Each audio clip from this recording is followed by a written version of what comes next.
Hi guys, so yesterday was the official launch day of Plants vs Zombies Battle for Neighborville, and of course this means there will be a large number of new players joining the game.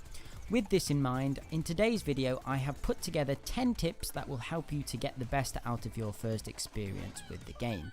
There are a number of little things I wish I had known when jumping into the game for the first time, and some things that you realise once you've played for some time but would come in handy knowing at the start. And so I thought I would collate all of this information into a video guide. As usual, just before we start, remember to hit that subscribe and like button if you enjoy the content you see on this channel and want to help it grow. So the first tip in this video is all about understanding the main hub world, which is Guinea Park. So this is the area that you will initially spawn into and is where you can access all other parts of the game. So I'm just going to take you through a brief lay of the land. So starting with the plants, this is the main area of Guinea Park where you can access multiplayer through the massive portal, go to PvE areas on Dave's bus, unlock rewards, play on the giant piano, practice at the firing range and much more. This is pretty much the same on the zombie side, just everything is zombified. Also, a quick side note, to change between plants and zombies, you need to just go to one of the changing booths and click the change team option. So the second main area of the hub world is the center of Guinea Park, and this is where you can enter PvP without joining a multiplayer mode.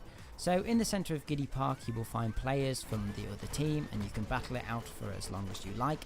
You can still earn coins and XP, but not as much as you can earn in multiplayer or PvE. Basically, it's a practice area that is helpful if you want to try out different characters without going into a proper game.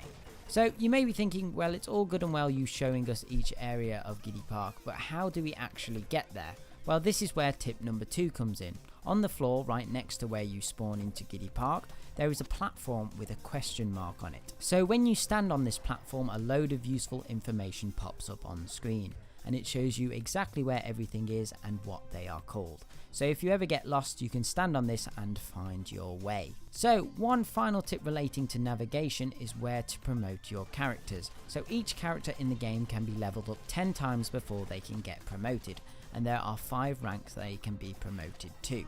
So essentially each character has 50 levels. Anyway, once you have leveled your character 10 times, it's time to promote them.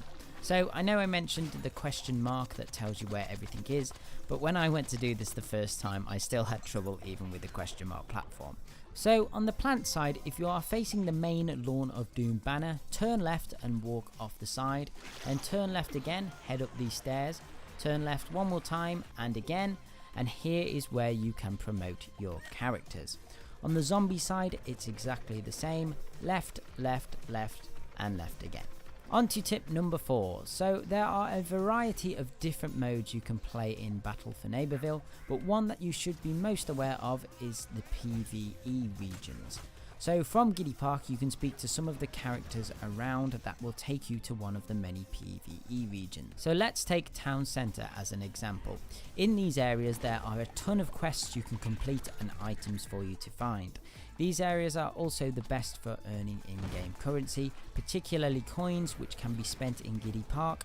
So there are a number of ways to get these coins, but one of the best ways is to find all the chests in each PvE region. So each area has a total of 57 chests to find, and when you find a chest you are rewarded with coins, which can be a considerable amount.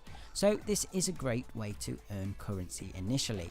There are of course many guides online that show you where to find all these chests, so you can always look at those, or if you don't want to cheat you can find them yourself, but it might take more time. Fortunately, you can earn coins from completing other activities too. Another way to earn coins in PvE areas is by repeat playing missions. Most missions you do are replayable, and again if you search the YouTubes there are many guides that tell you the best activities to earn currency quickly. Speaking of currencies, tip number 5 is about understanding currencies, as there is a total of 4 main currencies you need to understand. So the first currency is XP, and of course most of us should be familiar on how XP works, which you earn through playing the game. and it levels up your character. By leveling up and promoting characters, you are rewarded, so XP is a currency in itself. The second currency is coins, and these are a universal currency that are earned through almost every activity and can be spent to unlock cosmetic items or level up your character. The third currency is area specific currencies. So each PvE area you visit, like Town Centre, has its own currency. Town Centre's currency is tacos, so tacos can only be earned in that specific area and can only be spent at the vendor in Town Centre to unlock region specific rewards.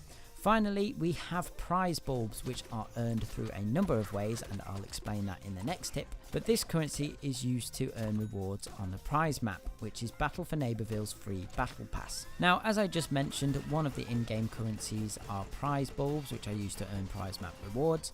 Now, there is a lot of information relating to this prize map, so if you want a fully detailed explanation, you can check out my guide here by clicking on the link in the top right hand corner.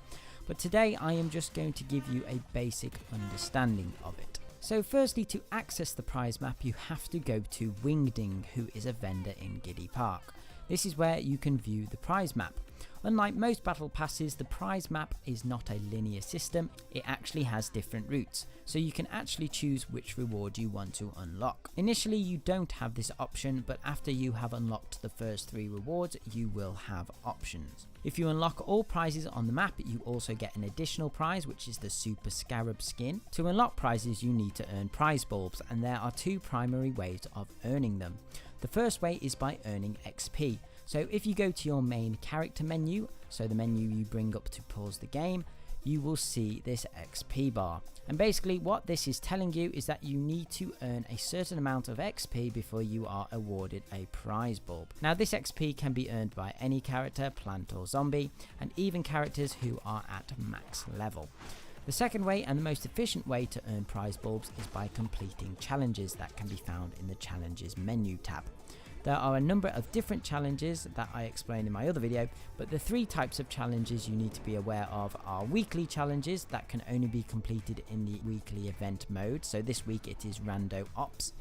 Then you have daily challenges, and finally character specific challenges. So by doing both of those things, you are well on the way to earning lots of prize bulbs and of course rewards as well. So number 7 is a really important tip, and this is all about preparation. So I recommend before you do anything in the game, the first thing you should do is go through all of your classes and make sure they are set up with the basic perks. So unlike previous games, Battle for Neighborville doesn't have character variants, instead they have replaced it with cosmetic items and a perk system. And the perk system is very easy to understand. Essentially you have 7 perk points to spend on a loadout, and each perk costs a certain number of points based on how powerful the perk is. So for example, I could choose 3 perks that cost 2 points each, which gets me to 6 points spent, and 1 perk that costs 1 point. So that is my 7 points spent on 4 perks. Also, you'll notice some perks are locked, and these will of course be unlocked as you promote your character, which I explained earlier.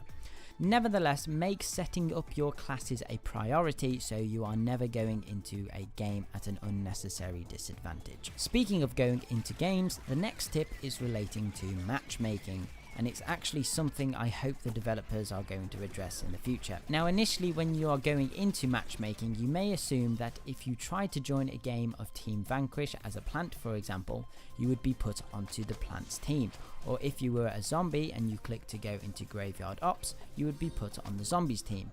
However, it unfortunately doesn't work like that.